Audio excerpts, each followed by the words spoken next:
Welcome to Shine. We're excited you're here today. We're going to be talking today about Easter. It's coming up. It's a great, wonderful, meaningful holiday. That's Easter. My favorite holiday. Love it. I love it. But you know, a lot of people get confused about how to have a really Christ-centered Easter. And sometimes, you know, here Easter is really the essence of Christianity. It's really the core of what we believe and celebrate. And often Christ rising is totally forgotten. It becomes all about candy, candy, bunny, Easter bunny. Eggs filled with change. I do really like those. But the word Easter actually comes from an old word called austere. And that was really the name of the goddess of spring. So a lot of the traditions that we think are so fun and Eastery are actually pagan in nature. Now, what are we saying? Don't do Easter bunny, don't do eggs. No, we're not saying that. We're just saying that there are ways you can keep Jesus front and center in Easter. And still have fun with your family. Do fun traditions to really celebrate the real meaning of this holiday. Another great tradition that my family loves during Easter is to make what we call resurrection rolls. And they're basically biscuits.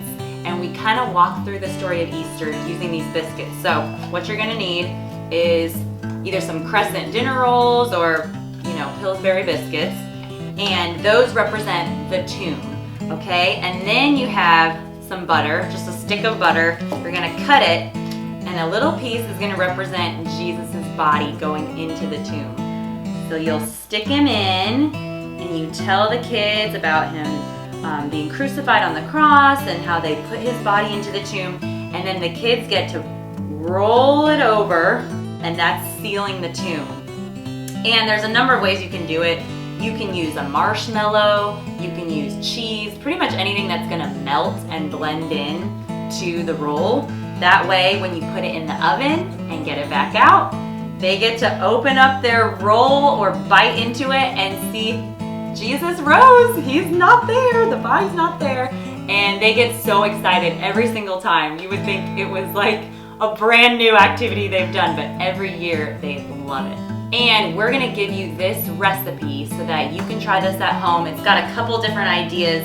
If you want to go a little bit farther with the story, there's more you can do. It's called resurrection rolls. This is inside the tomb. Where's he?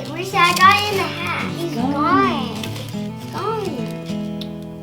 He's in your heart, and he went to heaven. He's in the heart, and he went to heaven. He's gone. Look in there. I looked in there. He's gone. Mine. He's gone in mine. Look, he's gone. Look at mine. He's gone in mine. Have you ever noticed at holidays when you gather together with families, you kind of end up telling funny same stories over and over and over again? We notice that in our family, we will tell the same stories for years, over and over, and we love hearing them. And I thought about that with Easter. I think it's important to tell the story of Easter over and over and over again so that it becomes almost like a family story for your family. I'm visual, and I know kids are typically visual. I love to see pictures of what I'm telling in a story. And so even in my office at home where I work, I have pictures of Jesus in frames as if he were a family member. And this is really the story of Easter. This is Jesus at the Last Supper when he was sharing bread with the disciples. Then I've got the picture of Jesus praying in the garden. And this reminds us of just the agony and the fear that he felt facing the cross, but yet his commitment to go through with it for humanity. And then I love this picture. Everyone that knows me knows this is my favorite picture of Jesus. This reminds me of him telling Mary and telling the women, don't be afraid. It's okay. I am risen. And this is really the celebration look of Jesus to me in my mind. So I like to use pictures to tell the story of Easter, both to the grandkids and to myself over and over and over again. Use pictures, use visuals, whatever you need to remember that story. So one of my family's favorite activities to do during Easter is what's called resurrection eggs. It's the cutest activity. You can get this pretty much at any Christian bookstore or like an education store, and it leads you through the whole story of Easter with eggs. So you know your kids immediately think of eggs for Easter, but this is really teaching them the real story as they open each egg, and it kind of walks you through the Easter story, what happened to Jesus, what happened to the disciples, and they get to open up these eggs and see parts of the story inside.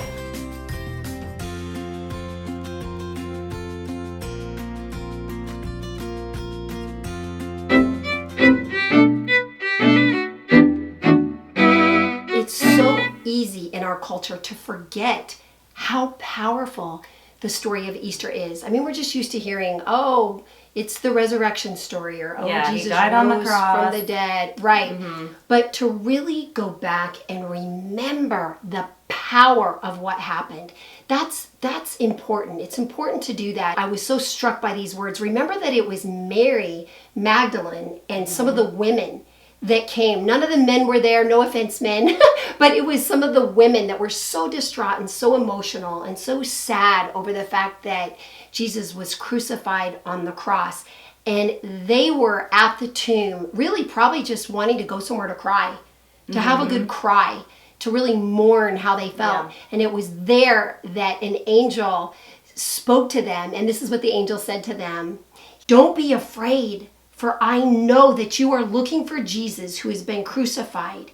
He is not here, for he has risen, just as he said. Come see the place where he was lying." The angel knew why they came.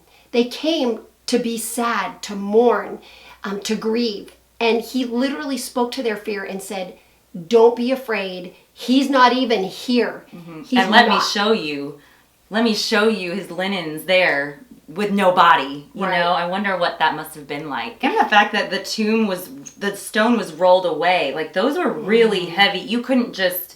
A guy couldn't just come in the middle of the night and push that over. Right. Like that took a lot of people. So that alone would have been like Miraculous. crazy to see. The fact that Jesus overcame death. I mean, he did not stay crucified, nailed on a wooden cross. He died and he rose. And he ascended to heaven. He is as real now to us today as he was then. A little bit further from what you read down, Mom, was they departed quickly from the tomb with fear and great joy and ran to report it to the disciples. They just immediately ran to go tell them. I mean, imagine if that was you. You would run and bolt to your family or your friends and tell them, he's not there. You know, he rose. It actually happened. I love that word, with great joy.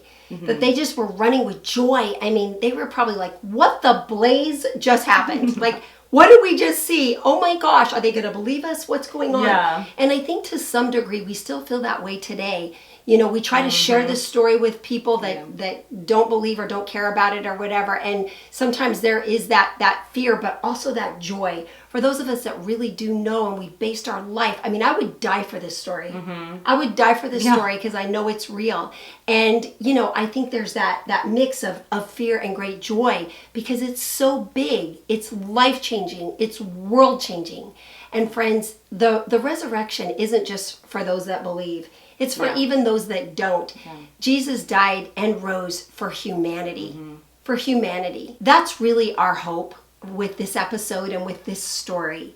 That it won't just be a story that lives on pages in a book, but that it will literally change your life, that it will bring you great joy, and that you will run around like crazy wanting to tell other people how amazing it is. Have a great Easter!